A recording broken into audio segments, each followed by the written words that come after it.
It's been 94 days since my sister, Madison, last spoke to me. 94 days of a silence so profound it feels like a physical presence in my apartment. My number is blocked.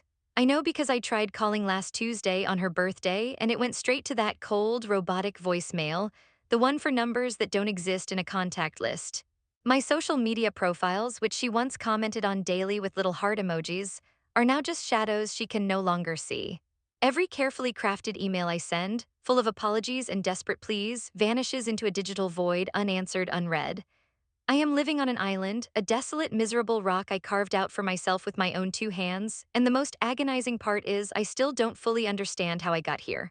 I know what I did. I'm not deluding myself about the action itself, but I replay that one single, monumentally stupid decision in my head 1,000 times a day, and I still can't connect the dots. It's like watching a film where a character orders a coffee and the next scene is the entire city in flames. You're left screaming at the screen, what happened in between? How did a joke, a dumb, self-serving, horribly timed joke, lead to this? This complete and utter excommunication from my own family. It feels like I tripped on a crack in the sidewalk and somehow triggered a nuclear apocalypse. My nights are a special kind of hell. I lie awake, staring at the textured ceiling of my bedroom, my mind a frantic hamster on a wheel, running until its little legs bled. It wasn't supposed to be like this, I whisper to the empty space beside me in bed. She overreacted. Anyone would say she overreacted. It was just a picture. But then another, more terrifying thought slithers in, cold and venomous. What if she didn't? What if this is exactly the appropriate reaction? What if this is what I deserve?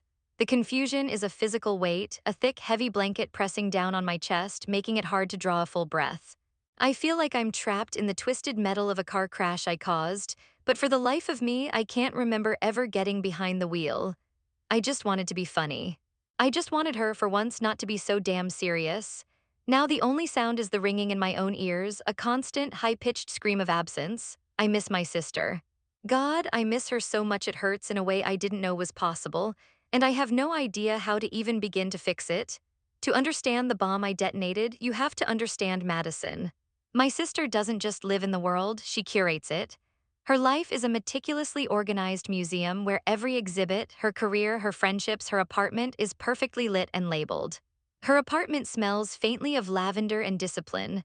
Books on her shelves aren't just organized by author, they're arranged by the color of their spines. Coasters are always perfectly aligned with the corners of the coffee table. She thrives on order, on reputation, on the quiet hum of a well-run machine. So when she was tasked with organizing the annual fundraising gala for the city's most respected nonprofit, it wasn't just a party. It was her masterpiece. She was the youngest project director at the foundation, a position she had clawed her way to with 60-hour work weeks and a level of focus that I, frankly, found terrifying. This gala, the First Step Initiative Gala, was her baby. The money raised was slated to build a new, state-of-the-art youth shelter, a project she had personally championed from a mere concept to a city-approved plan. This was her solo flight, the event that would cement her status as a rising star in the city's philanthropic scene. We're talking about the mayor, major corporate donors, local news anchors, everyone who was anyone was going to be there. For weeks, my life was a second-hand whirlwind of catering crises, seeding chart dilemmas and frantic texts about the exact shade of periwinkle for the tablecloths. I remember sitting in her living room 2 weeks before the event. A giant whiteboard, covered in a spiderweb of timelines and color-coded sticky notes, dominated one wall. She was pacing back and forth, her phone pressed to her ear as she debated the merits of valet versus self-parking with a vendor. Her brow was permanently furrowed, and a little stress line had appeared between her eyebrows. No, the permits need to be triple confirmed, she was saying, her voice tight. An oversight isn't just an oversight, it's a reflection of our entire organization's competence. After she hung up, I tried to help.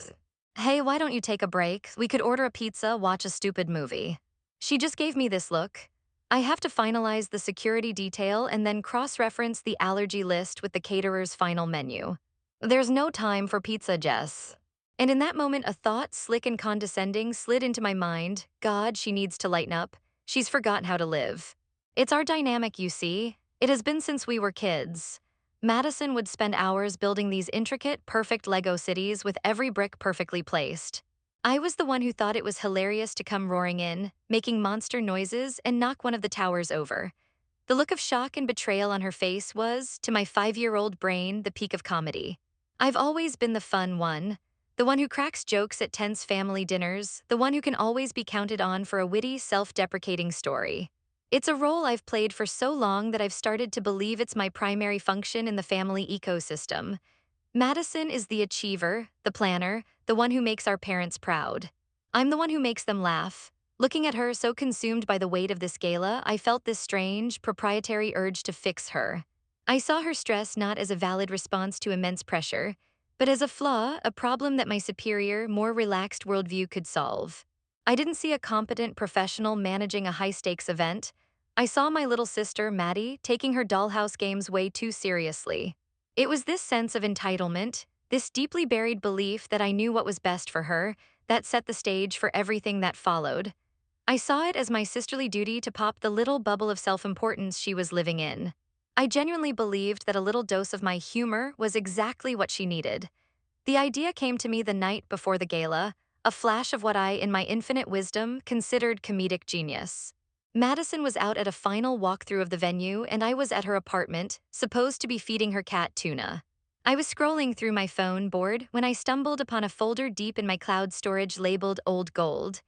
It was a treasure trove of our childhood and teenage years, a digital scrapbook of awkwardness. And there they were, the photos. There was Maddie at 13, her mouth a cage of metal braces, grinning with a piece of spinach prominently displayed on her front tooth.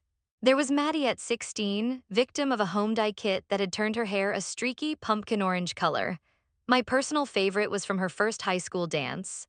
Makeup applied with the subtlety of a clown blue eyeshadow up to her eyebrows, her dress a frilly pink monstrosity. She looked like a deranged flamingo. I started laughing, a genuine deep belly laugh. It was so her, the serious, put-together Madison, once a gawky teenager just like everyone else. And that's when the plan solidified. It wasn't malicious. God, if I could make you believe one thing, it's that it wasn't meant to be malicious. It was supposed to be a tribute, a funny, look how far you've come kind of thing. A way to show everyone the real Maddie, the one I grew up with before she became this untouchable paragon of professionalism. I knew her Instagram password. We'd shared it years ago for some forgotten reason, and she, in her trusting, sisterly way, had never changed it. It felt so easy. I opened the app, her pristine, professional-looking feed loading before me. It was all photos of the foundation, inspirational quotes, and tasteful shots of her looking poised at various work functions. It was, I thought, incredibly boring.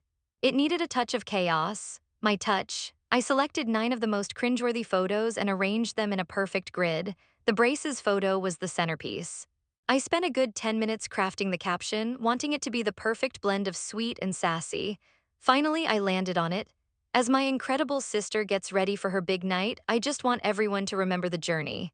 Face with tears of joy from awkward teens to absolute queens. So proud of you, Maddie, but never forget your roots. Winking face, love you and break a leg tonight. TBT glow up sisterly love. I hit post. A wave of smug satisfaction washed over me. I pictured her seeing it, rolling her eyes, maybe even letting out a reluctant chuckle. I imagined her friends and colleagues seeing it and thinking, wow, they have such a fun, down-to-earth relationship. I saw myself as the court jester, lovingly reminding the queen that she was human. In my mind, I was performing an act of love. In reality, I had just pulled the pin on a grenade and tossed it directly into the center of her carefully constructed world. The explosion wasn't loud. It was silent and far more devastating. I had expected my phone to light up with laughing emojis with comments from our friends saying, OMG, I remember that hair. Instead, for about an hour, there was nothing. Just the quiet hum of my self-satisfaction. I was just about to text Madison a string of "you're welcome" smiley faces when my phone finally rang. It was her. Hello, I answered, my voice practically singing with a gotcha tone. Her voice was not the one I expected. There was no laughter, no exasperated sigh. It was a voice I had never heard before, flat, cold, and devoid of any emotion. It was the voice of a surgeon about to make a necessary but brutal incision. You have 60 seconds to take it down, she said. I was so taken aback I actually laughed. What, Maddie, relax, it's hilarious. 55 seconds, Jess. And it's a joke. My God, people are going to love it. It shows you don't take yourself so seriously. I was still trying to sell her on my brilliant idea, my mind unable to process the icicles dripping from her words. My boss just liked the post, the one with my braces. A junior board member from the Harrison Grant Foundation just commented, "Yikes. You haven't just shown them I don't take myself seriously. You've shown them that I'm a joke, 40 seconds." The mention of names, real people, important people, was the first crack in my armor of self-righteousness. A cold dread started to seep into my stomach. Okay, okay, fine, I'll take it down, but you are seriously overreacting. It doesn't matter what I am, she said, and her voice was so quiet it was almost a whisper. What matters is what's done, take it down, and then we're done. The line went dead. My hands were shaking as I fumbled with my phone, my heart pounding against my ribs. I deleted the post, the grid of 9 photos vanishing into the ether. A wave of relief washed over me. Okay, crisis averted. She'll be mad for a day, then she'll get over it. I sent her a text, done, sorry you can't take a joke, call me later. The message never delivered. A small gray notification appeared beneath it. Message failed to send. I tried again. Same thing, confused, I went to her Instagram profile to DM her. A blank screen greeted me, user not found. I checked Facebook, we were no longer friends, she had blocked me. On everything, in the span of less than 5 minutes. The systematic nature of it was what scared me. It wasn't a fit of rage, it was a procedure, a switch being flipped. The next day, the true isolation began. I texted our mutual friend, Chloe, asking if she'd heard from Maddie. The reply hours later was curt, she's busy.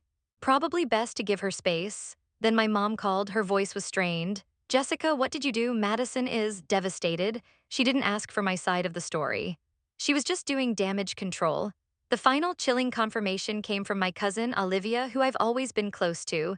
I sent her a long, rambling voice note explaining my funny intentions. Her text back was a single damning sentence that made my blood run cold. You need to fix this, Jess. You really, really hurt her. I realized then that Madison wasn't just mad. She was mobilizing. As the guardian of our family's reputation, the one who managed every social interaction, she was now using that same skill set to surgically, efficiently, and completely cut me out. I wasn't just being given the silent treatment, I was being erased. The isolation was a physical thing, a cold, heavy fog that followed me everywhere. For 2 weeks, I existed in a state of suspended animation, sending unanswered texts and leaving voicemails that I knew were never listened to. The silence from Madison was absolute, but the silence from everyone else was worse. It was a chorus of quiet disapproval. I felt like a ghost haunting the edges of my own life. The breaking point came when I saw a picture my aunt posted on Facebook, a family dinner at my parents' house. Everyone was there. My parents, my cousins, Olivia, and Madison, sitting at the head of the table smiling. A small, tight smile, but a smile nonetheless. I wasn't in the picture. I hadn't even been invited. That's when I snapped. I got in my car and drove the 45 minutes to my parents' house, fueled by a potent cocktail of self-pity and indignation. I stormed in, finding my mom in the kitchen, wiping down a counter that was already spotless. Why wasn't I invited? I demanded, my voice shaking. Why is everyone treating me like I'm a monster? I posted a stupid picture. It's not like I committed a crime. My mom put down her sponge and looked at me, and for the first time, I saw that she wasn't angry. She was just tired, exhausted. The look on her face was one of profound, weary disappointment. You need to stop thinking about what you did, she said softly, and start thinking about what she felt. I know what she felt. She was embarrassed, I shot back. So what? People get embarrassed, you get over it, you don't disown your own sister for it. I was spiraling, the words tumbling out of me in a torrent of defensive rage. I ranted about how Madison was always too sensitive, how she held everyone to impossible standards, how this was a massive, insane overreaction designed to make me the bad guy. I was pacing her kitchen, making my case to a jury of one, desperate for her to validate my feelings, to tell me I was right and Maddie was wrong. She let me finish. She just stood there, leaning against the counter, and listened until my tirade ran out of steam, and I was just standing there, breathing heavily in the quiet kitchen. Then she spoke, and her voice was steady and clear, and every word was a hammer blow. I spoke to her the night after the gala, my mom said, not looking at me but at some point over my shoulder. She finally called me back around 3 a.m. She was crying so hard she could barely speak. I asked her what was wrong, what you had done that was so terrible. My mom paused and finally her eyes met mine. They were filled with a sorrow that I couldn't comprehend. And you know what she said to me, Jessica? She said, she didn't do it to be funny, Mom. She did it to remind me of my place. I asked her what she meant. My mom took a breath. She said she did it to show everyone I'm trying so hard to impress. My boss, our sponsors, the people whose respect I need, that deep down I'm just a joke. She took my single most important professional moment and made me the punchline. She doesn't respect me. She doesn't respect my work. In her eyes, everything I've built is less important than her getting to feel funny for 5 minutes. The words hung in the air between us. She said that? I whispered. My mom just nodded slowly. That's what she believes, honey. And from where she was standing on the biggest night of her career, watching her reputation crumble in real time because of a post her own sister made, can you honestly say she's wrong? And that was it. That was the moment my carefully constructed reality, the one where I was the quirky, well-meaning victim of an oversensitive sister, shattered into a million pieces. The echo of Madison's words, filtered through my mother's quiet sadness, was a truth I could no longer ignore. It wasn't about a picture, it was about contempt, and I was guilty as charged. That conversation was 6 weeks ago. Now we're in the present, or what's left of it. The fog of isolation has become my new climate. Thanksgiving is next week, and the evidence of my exile is stark and digital. A family group chat, once a constant source of mundane updates and silly photos, has been created without me. I only know it exists because my cousin Olivia, in a moment of thoughtless multitasking, accidentally screenshotted a conversation and sent it to me instead of her boyfriend. The picture was innocuous. A shot of my mom and Madison in the kitchen, their heads bent together over a cookbook, laughing. Madison's hair was tied back in a messy bun, and she was wearing one of my dad's old flannel shirts. She looked relaxed, happy. Behind them on the fridge, I could see the corner of a new photo, one of my parents with Madison, taken at that family dinner I wasn't invited to. My old school picture, the one with the crooked smile that had been on that fridge for 20 years, was gone. I stared at that screenshot for a long time, maybe 10 minutes. My thumb hovered over the delete button, but I couldn't bring myself to press it. This was my reality now, a second-hand glimpse into a life that was once mine. They weren't just living without me, they were thriving. The family unit, with its powerful immune system, had identified a toxin, me, and had efficiently, painlessly expelled it. Life had simply closed over the space where I used to be, like water. The chain reaction I started with that single Instagram post has been catastrophic. It wasn't just Madison who cut me off, it was the entire network.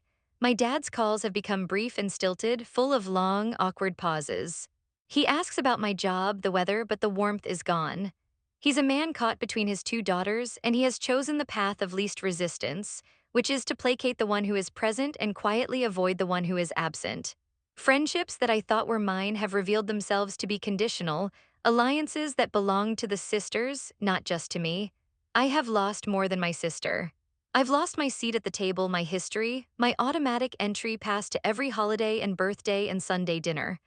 I pushed over the first domino, and in my arrogance, I never imagined it was connected to everything else. My apartment is quiet tonight. The only light comes from my phone, a cold blue glow in the darkness. A notification popped up an hour ago, a cheerful, automated little dagger to the heart. It was from my calendar app, a reminder I set for myself over a month ago, back when I was still the funny sister. It reads, "Celebrate Maddie's gala success." A partying face. I stared at it, and for a fleeting, insane moment, my muscle memory kicked in. My thumb swiped to my messages, my fingers automatically typing her name into the search bar. MADI, and then it stopped. Of course, there's no contact to find. The recipient of my celebratory text, the person I wanted to share this stupid, pre-planned moment of joy with, has deleted me from her world. The reminder is still on my screen, a ghost of a better past, a future that I alone canceled, and that's when the dam finally breaks. It's not a loud, dramatic sob, but a silent, gut-wrenching collapse. The tears start to fall, hot and fast, soaking the collar of my sweatshirt. All the confusion, the self-pity, the lingering resentment, it all dissolves in this wave of pure, undiluted regret. I see it now, I see it all with a clarity that is blindingly painful. I didn't just post an embarrassing photo.